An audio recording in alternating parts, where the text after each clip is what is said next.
evening, everybody. How are you? It's Laura Evans here from Unleash Your Potential, running NLP courses, helping people like you to unleash their potential in business and life. And today is Christmas Live number 2.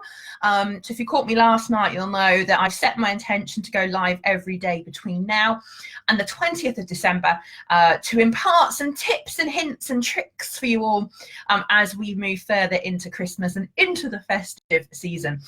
Now this evening, I was reminded of a top coaching technique that I used to be given. I was given rather. And I remember back in my corporate days where I used to be the solution finder. So if people had problems, they would come to me and say, Laura, help me find a solution.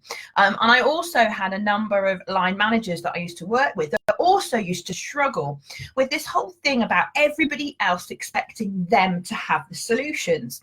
And some of you will experience this in your family life as well. So where, sisters and brothers or children or husbands or wives look to you to find the solution to everything. And whilst all of us want to help other people, and I'm not advocating we shouldn't, but sometimes it can just get a little bit frustrating when you become the solution finder for everybody else. I think that it's really useful to stop and think firstly how that has happened, because you clearly are capable, you clearly are a resourceful person able to find solutions. And what has happened in most instances, not all, is that you have allowed other people to get into a way of thinking that means that they don't have to think for themselves, because actually you'll fix it for them.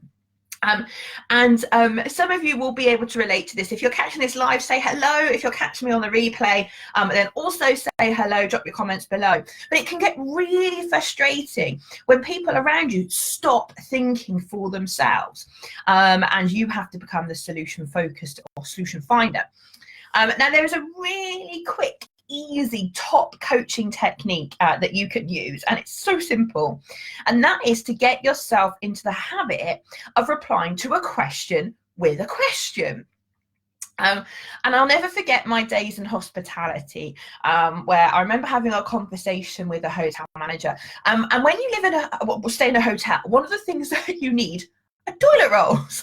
If you've ever stayed in a hotel, it would be rather awkward if you didn't have any. But for some reason, this particular hotel kept running out of them.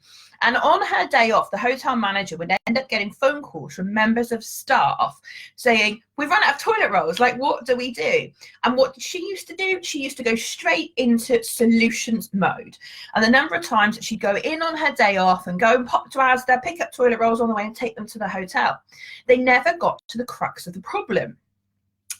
So I said to her, when people ring you, staff members ring you, respond to a question with a question. So we've got no toilet rolls, what should we do? And respond by saying, I don't know, what do you think the options are? And encourage people to do that. Now, the first time they do this, you'll catch them off guard, I'll tell you now, because they're used to you being the solution finder. But if you then start saying, well, actually, what do you think the options are? I'll tell you now, to start with, they'll go, don't know, I'm ringing you.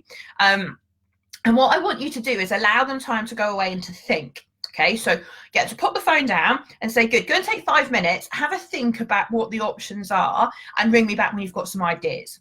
And then they rang her back, and then they said, actually, we've had a bit of an idea. There's a hotel down the road. We could speak to them and see if they've got any spare that we could borrow. And if anybody's passing, they could drop them up. Okay, great. What other options are there? Well, the other option would be that when so-and-so comes in off shift, they could go via Asda and bring them in. We can probably cope without that until then. And what this hotel manager found was, all of a sudden, because she was responding to a question with a question, the team started to think for themselves. And they became less reliant on her, less dependent on her, and started to think for themselves.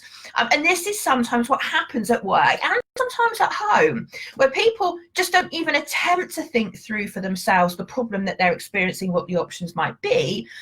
They just come to you and say, please fix it for me. And if you're a fixer and a solution finder, sometimes we fall into the trap going, oh, fine, I'll just fix it myself. when actually what you're doing is you are encouraging that behavior of people not thinking for themselves, and it's just not healthy. And it also means that as the fixer person, the solution finder, you get knackered and exhausted. So my top tip today is, if you are a fixer, if you are someone that everybody else comes to for solutions, then I want you to practice responding to a question with a question. And let's see if you can get those people thinking for themselves, and becoming less reliant on you, freeing you up to do the things that you want, whether that's at home or at work. So that's tonight's top tip. It's a coaching tip, but respond to a question with a question and just see what a difference that makes. I hope you're really well. Tonight's going to be super short and super sharp. I've been out all afternoon delivering corporate training, and I've just got in. So I want to do this live before I settle down for the evening. So I wish you a pleasant evening, and I will catch you tomorrow. Remember, respond to a question with a question. Take care. Good night.